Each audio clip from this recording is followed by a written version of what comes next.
आज हम पढ़ेंगे the diary of a young girl का चैप्टर 4।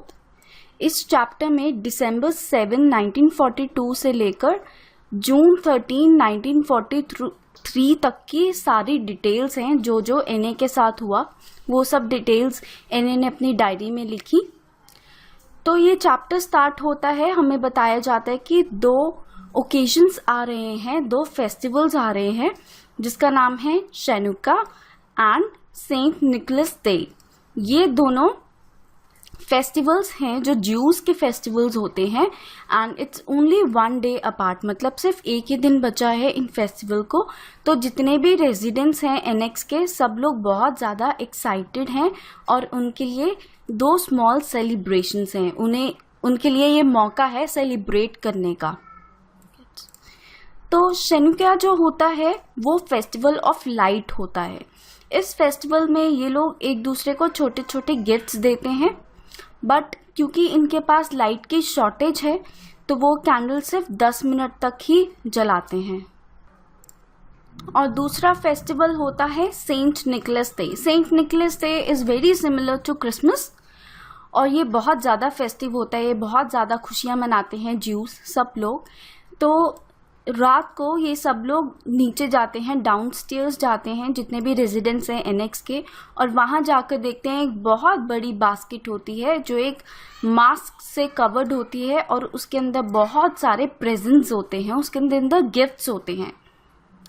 और जितने भी रेजिडेंट्स होते हैं वो बहुत सारा मीट ऑर्डर करते हैं और फिर मिस्टर वैंडन सॉसेजेस बनाते हैं। तो मतलब ये रेगुलर खाने से हटके कुछ स्पेशल खाना खा रहे हैं, उस दिन वो मीट खा रहे हैं जो उन्हें बहुत पसंद है, वो उस फेस्टिवल को सेलिब्रेट कर रहे हैं।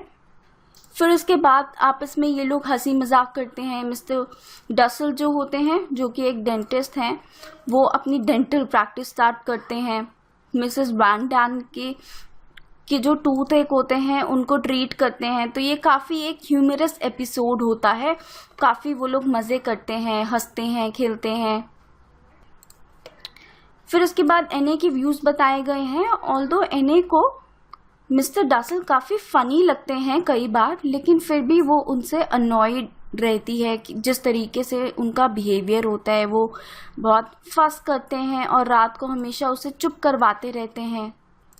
फिर जो उनके नेबर्स होते हैं एने उन पर कमेंट्स करती है कि जो वहाँ के बच्चे हैं वो रियल स्लम किड्स हैं, एने ऐसा कहती है।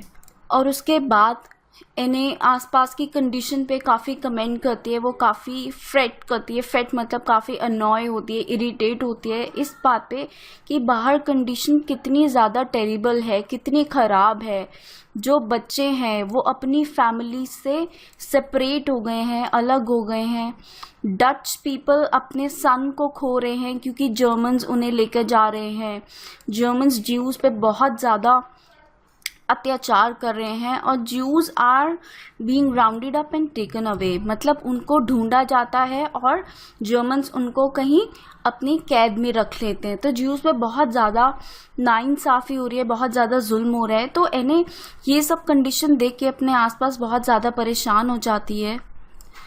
तो फर्दर एने कहती है ज्यूज, जेंटल्स, वुमेन, मेन, एवरीवन, हर कोई बहुत ज़्यादा वेट कर रहा है किसके लिए, इस चीज़ के एंड के लिए, कि कब ये चीज़ ख़त्म होगी, कब ये अत्याचार ख़त्म होगा और कब हम एक नॉर्मल लाइफ जी पाएंगे। तो ज्यूज़ के लिए ये सब बहुत ज़्यादा डिफ़िकल्ट था, ये सब फेस करना।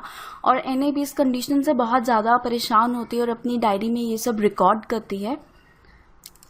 स्टिल ये सब चीज़ जो होती है वो काफ़ी अलग होती है उस चीज़ से जो एनेक्स में भी हो रहा होता है।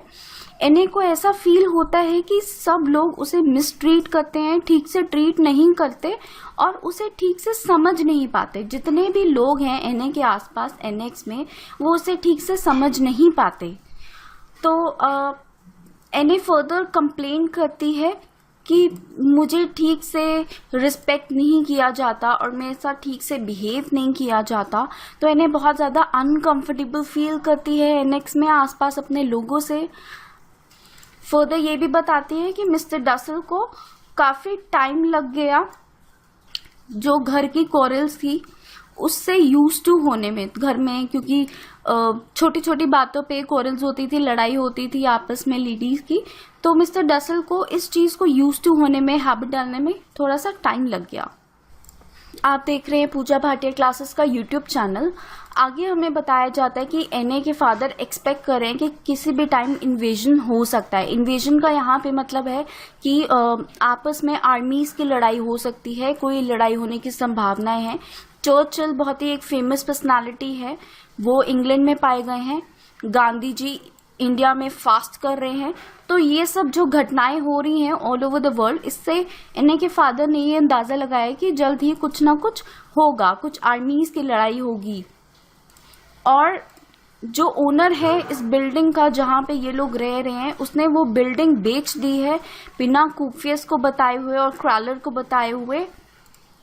तो जब न्यू ओनर्स आते हैं बिल्डिंग को देखने के लिए, तो कुफियस ऐसे प्रिटेंड करते हैं जैसे कि उसको एनेक्स की उसने खो दी है, पता नहीं उसने कहाँ रखी है।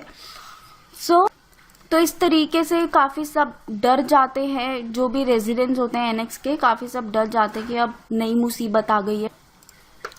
तो रात में सब रेजिडेंट्स डर जाते हैं जब भी गन फायर की आवाज आती है, जब भी गोली चलने की आवाज आती है। और वो कैंडल्स भी नहीं जला सकते, लाइट्स भी ऑन नहीं कर सकते, कहीं किसी को पता ना लग जाए। और एने जब बहुत ज्यादा डर जाती है तो वो क्रीप करके जाती है अपने फादर के बेड पर, ताकि उसे थोड़ा कंफर्टेबल लगे। क्रीप मतलब घिसिट घिसिट के जाती है, आराम आराम से जाती है। और एनेक्स की हालत भी दिन पर दिन खराब होती जा रही है। एनेक्स में काफी सारे रैट्स आ गए हैं। एक रात को पीटर को एक रैट ने काट लिया था। एने की अब ग्रोथ हो रही है, उसकी फिजिकल ग्रोथ काफी होती जा रही है, और जो उसके शूज थे अब उसे फिट नहीं हो रहे। एंड इस बात को एक हफ्ता हो चुका है कि उसे शूज फिट नहीं हो रहे हैं, अब उसे न्यू शूज चाहिए। फिर इसके बाद बताया जाता है कि एम्स्टरडैम में काफी ज्यादा एक्साइटमेंट है एम्स्टरडैम में, जब से उन्हें ये पता लगा है कि टर्की ने भी ज्वाइन कर ली है वॉर, और वो इंग्लैंड की तरफ से वॉर करेगा। तो एक काइंड ऑफ हमें ये पूरा सीन दिखाया गया है कि कब अब काफी एक वॉर वेज होने वाली है, और काफी सारी कंट्रीज जो हैं वो इस वॉर को ज्वाइन करेंगे and they are choosing their sides. और फिर एक हमें एनेक्स का एक इंसिडेंट बताया गया है कि पूरा एनेक्स बहुत ज्यादा डर जाता है जब उन्हें नीचे कुछ आवाजें सुनाई देती हैं। उन्हें ऐसा लगता है कि कोई ब्रगलेरी हुई है। ब्रगलेरी का मतलब होता है कोई चोरी हुई है, और वो काफी सब डर जाते हैं।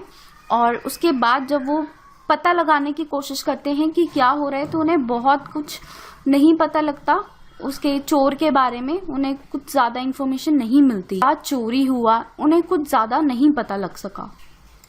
फिर मिस्टर फ्रैंक को काफी बुरा लगता है कि नीचे जो भी हो रहा है, जो भी डिस्कशन हो रहे हैं, वो उसमें बिल्कुल पार्ट नहीं ले पाता। तो इस बात का उसे बुरा लगता है। तो वो एने और मार्गॉट को कहता है कि तुम प्लीज मुझे हेल्प करो। और ईव्सड्रॉप में, ईव्सड्रॉप का मतलब होता है किसी की बातें सुनना चुपचाप, ताकि अगले बंदे को पता ना लगे कि आप उसकी बातें सुन रहे हो। तो वो चाहता था एने और मार्गॉट उसके साथ नीचे जाएं और नीचे की बातें सुने कि नीचे क्या डिस्कशन हो रहा है, ताकि वो कुछ हेल्प कर पाए। फर्दर फिर हमें बताया जाता है कि क्वारल्स काफी सारी होती हैं, बहुत लड़ाई होती है एक दूसरे में।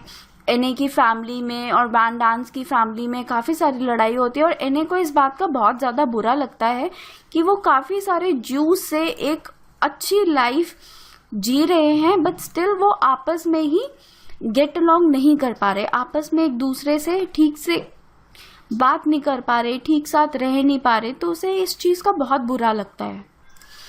आप देख रहे हैं पूजा भाटिया क्लासेस का यूट्यूब चैनल। उसके बाद स्टोरी में हमें ये बताया जाता है कि रेडियो में एक अनाउंसमेंट होती है, और उसमें ये बोला जाता है कि सब ज्यूज को यहाँ से जाना पड़ेगा, जितनी भी जर्मन की जगह है यहाँ से जाना पड़ेगा। और लास्ट डेट है जुलाई 1 तक सबको, हर ज्यू को यहाँ से निकलना पड़ेगा, क्योंकि ये जर्मन्स की जगह है।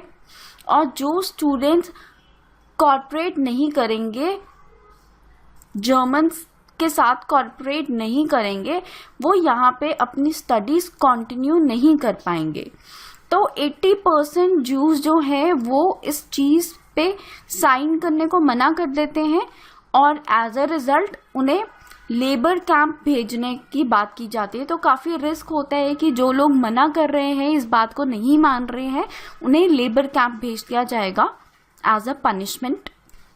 तो एज अ रिजल्ट काफ़ी सारी स्ट्राइक्स होती हैं, सैबोटेज होता है। सैबोटेज का मतलब होता है जब हम स्ट्राइक करते हैं और कुछ डिस्ट्रक्शन करते हैं पब्लिक प्रॉपर्टी का। तो ये सब स्ट्राइक शुरू हो जाती हैं, लोग धरना लगाते हैं, इस रूल के खिलाफ जाते हैं और ये सब जर्मन्स को इफेक्ट करने लग गया था। उन्हें काफ़ी पता लग गया था कि ज्यूज इस बात को नहीं मानना चाहते।